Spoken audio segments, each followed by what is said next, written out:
अस्सलाम वालेकुम नाज़रीन, धरती टीवी में भली कार माया मंजर अजीज सब खां पहिरां शामिल कंदासीं हिन वक्त जूं हेडलाइंस।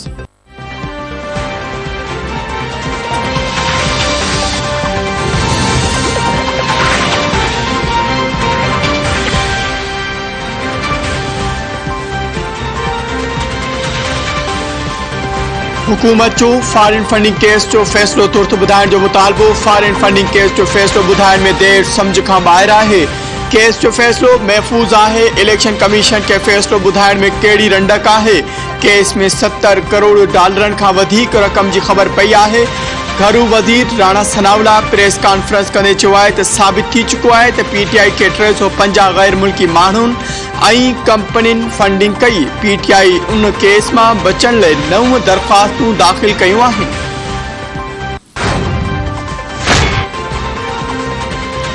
इस्लामाबाद में मौलाना फजलुर रहमान की सदारत में PDM जो इजलास शुरू। नून लीग की नायब सदर मरियम नवाज, शाहिद खाकान अब्बासी ऐं ॿिया शरीक। नवाज शरीफ वीडियो लिंक ज़रिए शरीक थींदो।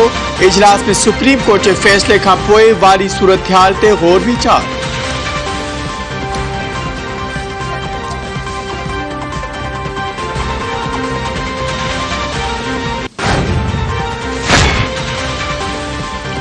मुल्क में बरसातुनि खां पोइ पैदा थियल सूरत हाल बाबत वज़ीर आज़म शहबाज शरीफ की सदारत हेठ आला सतही इजलास।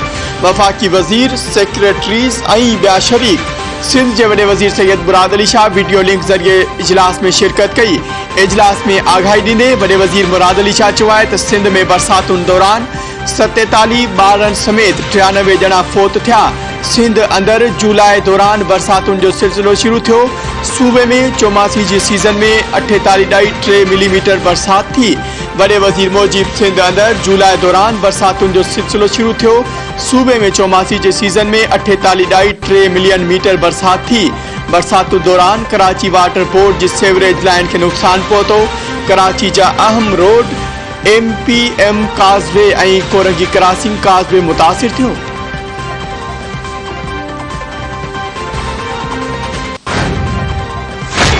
मौसमियाती तब्दीली सबब मुल्क बोर्ड वारी सूरत हाल के मुंह ॾे पियो। सूद समाजी वफाकी वज़ीर मरियम औरंगज़ेब चयो आहे त मौसमियाती तब्दीली सबब हर साल वधीक बरसातूं पवन थियूं।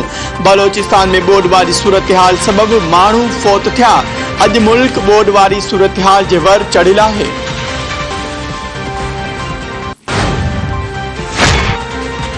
पंजाब असेंबली में डिप्टी स्पीकर दोस्त मोहम्मद मज़ारी खिलाफ बेइतमादी जो ठहरा मंजूर। PTI अगवान राजा बिशारत डिप्टी स्पीकर खिलाफ बेइतमादी जो ठहरा पेश कयो, जंहिंखे ऐवान अक्सरियत राय सां मंजूर करे वरितो। पंजाब असेंबली में सुभाणे शाम 4 वॻे स्पीकर जी चूंड कई वेंदी।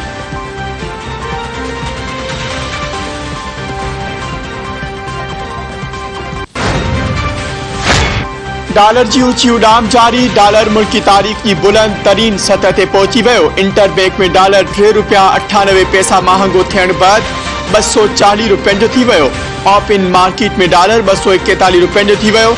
10 ॾींहनि दौरान डॉलर की कीमत में 29 रुपयनि ताईं वाध।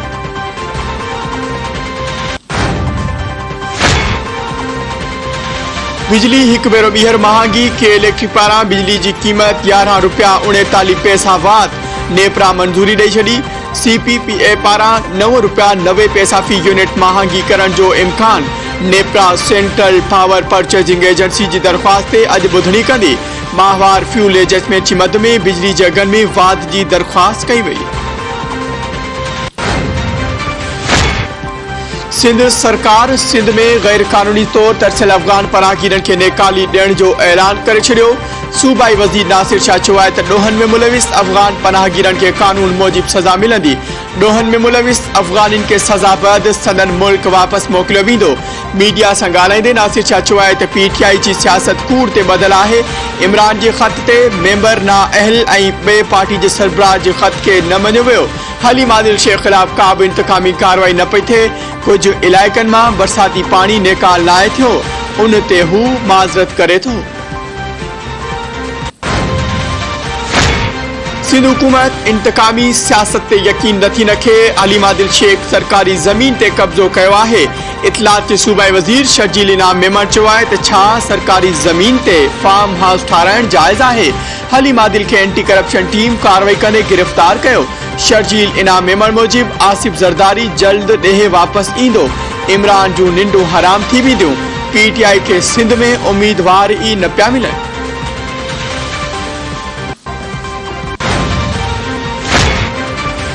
सुप्रीम कोर्ट में आर्टिकल 63A जी तशरीह बाबति सरसानी दरख्वास्त रजिस्ट्रार ऑफिस एतराज़ लगाए वापस करे छॾी। रजिस्ट्रार ऑफिस दरख्वास्त ते एतराज़ वारींदे चयो आहे त आर्टिकल 63A जी तशरीह बाबति फ़ैसिले ते नज़रसानी दरख्वास्त ॿुधण जोगी नाहे। आर्टिकल 63A जी तशरीह बाबति रेफरेंस सदर उमाणियो हो। कंहिं बि आर्टिकल जी तशरीह वारो मामलो सुप्रीम कोर्ट में सदर विच में हूंदो आहे।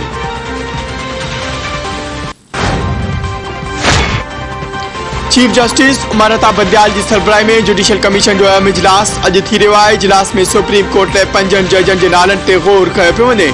ज़रियनि मूजिब लाहौर हाई कोर्ट जे जस्टिस शाहिद वहीद खे सुप्रीम कोर्ट जो जज बणाइण ते गौर कयो पियो वञे। पेशावर हाई कोर्ट जे जज जस्टिस कैसर रशीद खान के सुप्रीम कोर्ट जो जज बणाइण ते बि वीचार वंडियो पियो वञे।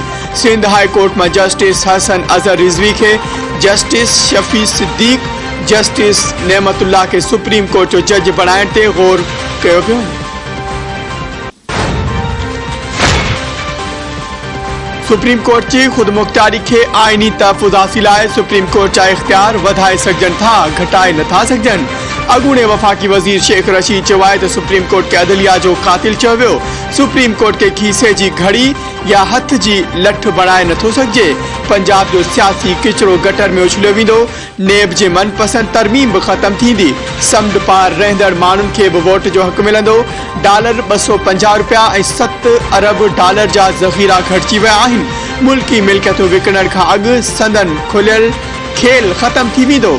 चूंडूं अक्टूबर या नवंबर में थींदियूं। न मनपसंद कानून सादी थींदी, न ई नवाज शरीफ ईंदो। अॻूणे सदर ऐं पीपल्स पार्टी जो शरीक चेयरमैन आसिफ अली ज़रदारी आलमी वबा कोरोना में वठिजी वियो। समाजी राब्तनि वारी वेबसाइट ते जारी कयल बयान में बिलावल भुट्टो ज़रदारी पंहिंजे वालिद खे कोरोना जे हवाले सां अवाम खे आगाही ॾिनी। बिलावल भुट्टो ज़रदारी मूजिब आसिफ अली ज़रदारी जी कोरोना जी टेस्ट रिपोर्ट हाकारी आई आहे, जंहिं बैदि हुन पाण खे घर में आइसोलेट करे छॾियो। बिलावल भुट्टो मूजिब आसिफ अली ज़रदारी जी कोरोना वैक्सीन मुकम्मल थी चुकी आहे।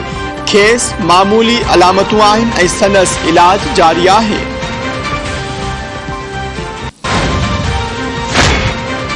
कराची जे मुख़्तलिफ़ इलाइक़नि में राति देर सां मींहं खां पोइ रोडनि रस्तनि ते पाणी बीहजी वियो। रोड रस्ता तालाब बणिजी विया। गार्डन, शारा Faisal, defence university road, Urdu बाज़ार, सदर, आई चंद्रीगढ़ रोड, क्लिफ्टन ऐं ॿियनि इलाइक़नि में तेज़ मींहं खां पोइ रोडनि ते पाणी बीहजी वियो। सिंध असेंबली जो रोड पाणी में ॿुॾी वियो। Sindh high court, Sindh secretariat, बंस रोड, अब्दुल्ला हारून रोड ऐं उर्दू बाज़ारनि जो घिटियूं पाणी में ॿुॾी वियूं। मौसमियात खाते ईंदड़ कुझु ॾींहनि में हल्के मींहं जो इम्कान ज़ाहिर करे छॾियो। मुल्क जे मुख़्तलिफ़ इलाइक़नि में बरसात खां पोइ मुतासिर थियल इलाइक़नि में पाक फ़ौज ऐं एफसी जूं इमदादी कार्रवायूं जारी।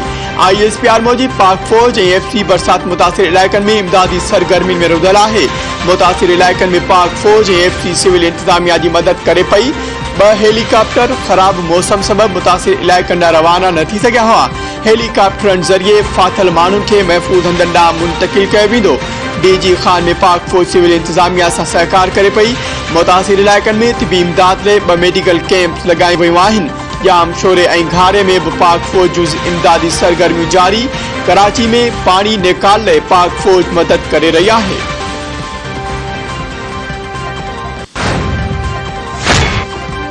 हैदराबाद में बिलाल काका कत्ल केस में गिरफ्तार 4 जवाबदार अदालत में पेश। मुख्य जवाबदार शाह सवार पठान के रिमांड मुकम्मल थियण बैदि सेंट्रल जेल मोकिलण जो हुकुम। 3 जवाबदार ॿीहर जिस्मानी रिमांड ते 2 ॾींहनि लाइ पुलिस हवाले।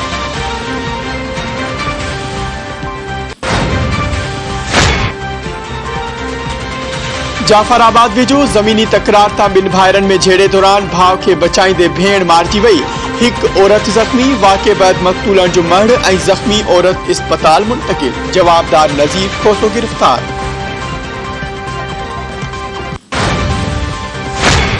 खारूशा में बरसातुनि खां पोइ गैस्ट्रोक कर खयों मर्ज़ में मुब्तला ब नींगर फोत। पोरत साबिर चन्ना जा 2 पुट 5 वरें जो मोहम्मद अदील ऐं 6 वरें जो अकील चन्ना फोत थी विया।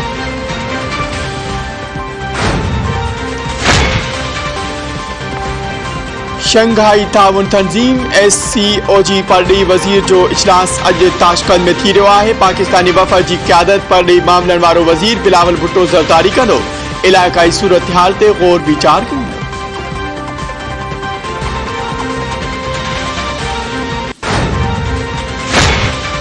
बर्मिंघम में कॉमनवेल्थ गेम्स जी इब्तिदाई तकरीब अॼु थींदी। पाकिस्तान दस्ते जी अॻवानी क़ौमी वुमेन क्रिकेट टीम जी कप्तान बिस्मा मारूफ रेसलर इनाम दस्ती जी अॻवानी में क़ौमी वुमेन क्रिकेट टीम जी कप्तान बिस्मा मारूफ रेसलर इनाम बटकंदा।